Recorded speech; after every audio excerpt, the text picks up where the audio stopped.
देखिए दोस्तों, इस समय शाम के बज गए हैं 6, तो मैं कटहल का कोरवर बनाने जा रही हूँ।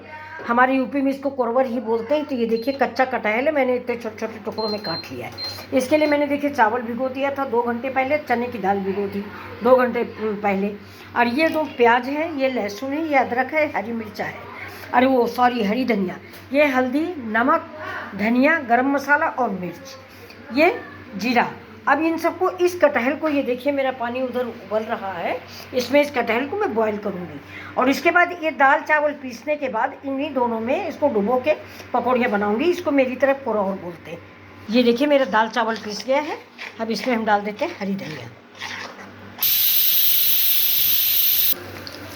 ये देखिए ये मेरे कटहल तेल में पकने लगे। और ये देखिए ये ऐसे हम इसको डिप करेंगे और ऐसे इसको डाल देंगे।